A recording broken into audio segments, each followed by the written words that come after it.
Welcome back to Loose Women this Monday afternoon. Amanda Donohoe will be with us soon, but now, there she is. Our first guest deserves a place in the Halloween Hall of Fame after directing the groundbreaking horror An American Werewolf in London way back in 1981.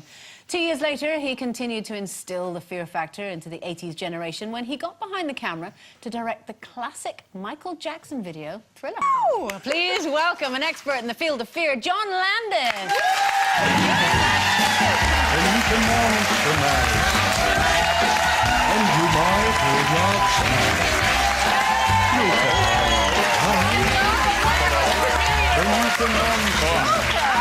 Thank you. Welcome to the show. Thank you very much. The great John Landis, I can't believe you're here. Massive fan. Gee, I wish my wife greeted me. How did the whole Thriller thing come about? Oh, well, Thriller came about because of An American Werewolf in London. Rick Baker won the first of his 7 Academy Awards. He's a makeup artist for doing the metamorphosis in Werewolf. And Michael called me and he wanted to turn into a monster. That was, you know, I want to turn into a monster. And you thought it would be good for him because it would make him seem a little bit more manly, I'll put that. Well, no, he had done 2 videos, Billie Jean and Beat It. So I said, you have to have a girl, Michael. You have to relate to a living woman.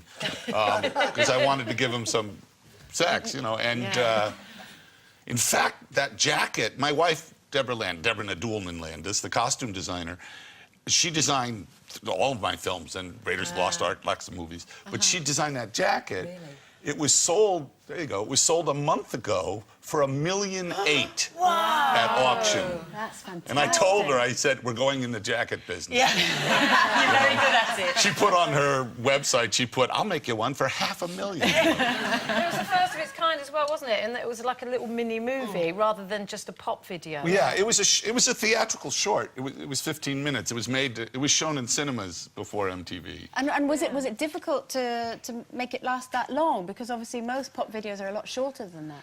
Well, actually, one of the reasons I think Thriller still works is because pop videos were always what's called needle drop, meaning they played the record mix. And on Thriller's about a 3.5-minute song, and when you watch the movie, it's about 12 minutes long. I took the original tracks, completely recut them and remixed them, and it's a different piece of music. That's why whenever you see people do the Thriller dance, there's always the moment where they're sort of walking around kind of, when does it start? You know? Because it's different in the short. What did Michael feel about at the end when you played what you turned up? Michael was no, he was delighted. He was, you know, Mike.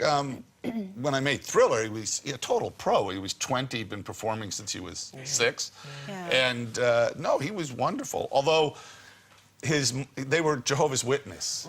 Catherine Jackson's father was a deacon in the church. He used to wear a boater, have a cane. He was a very dapper guy. And the church was quite horrified by Thriller. That's where that title came from. That was my compromise. No, but Mike loved it. You know. Yeah, one of my favourite films of all time is American Werewolf. I remember American Werewolf in London. I remember first watching it and thinking, this is a perfect film, because at one minute you're laughing, really, really funny stuff in there, and the next minute you know, with the walking in, it was like amazing. This show, isn't it? You're laughing and crying all the way. I like laughing and crying, you see, John. I watched you guys. I watched you. You know, they're very sadistic. I watched you guys jumping. Yeah. They're scaring you. Yeah. They did that to us. That's awful. I could have a heart condition. I have now. So, John, what would you say are your favourite horror films of all time? Oh, there are many. I mean, horror and fantasy, they're just metaphors, you know, that's the book is about, which is, you have to mention, that's why I'm here. Yeah, here it is. There it is. Wow. Monsters in the movies, but I have a lot. Gorgeous book, isn't it? Thank you. Beautiful. Yeah, I'm very. Do you know who's in it? Yes, I do. Hang on, I found the page. There's a picture of a lady with her boobies out, so I'm going to put a piece of paper over that. See that lady down in the bottom corner? See who that is? That's the next guest. Yeah. Amanda Donohoe. There she is. Look, there she is. Amanda, what film was that? Can you remember? Ken Russell's The Lair of the White Worm. It's based on a Bram Stoker novel. She was really scary in that, too.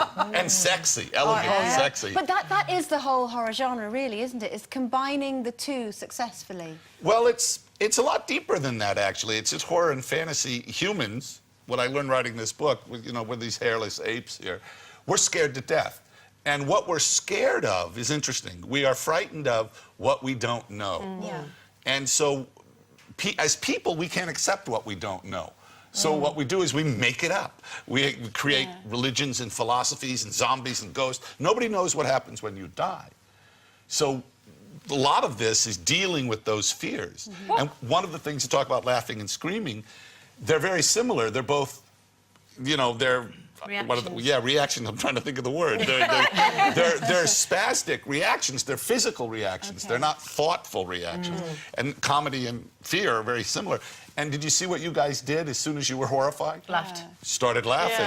Yeah. And that's how we deal with this stuff. And that's what this is. You know, Joe Dante in the book says, you know, name the monster, name the metaphor. Yes. You know. But what criteria did you use to put... I mean, there's loads of monsters in films, isn't there? You haven't got them all in there. Yeah, so... well, I don't have all of them, but there are Well, in the book, I talked to Christopher Lee and Sam Raimi and Ray Harryhausen and John Carpenter and Joe Dante and David Cronenberg and Guillermo del Toro. A lot of people who've made monster films. They all disagree. That's a really interesting on what a monster point. is, because what is it that's... You know, it's like people misunderstand. You know how people say they're afraid of the dark? No one's afraid of the dark. We're afraid of what we can't see in the dark. You know, just ignorance is what scares us the most. What scares you? People. I'm not afraid of any vampire or werewolf or ghost. I'm afraid because there's a chapter in there on human monsters, you know, like Norman Bates or Halloween. Or the one that scared me to death was Texas Chainsaw Massacre, because those people exist. Yeah. My gran used to always say that. You want to be scared of the living, love, not the dead. Not the dead, yeah. I love the living love. Yeah, the living, love, not the dead. I was very glad to see the giant ants in there as monsters, because... From them. Yeah, from them. Well, Very early there's a whole film. chapter on nature's revenge, I call it. But you know, Jaws is a shark.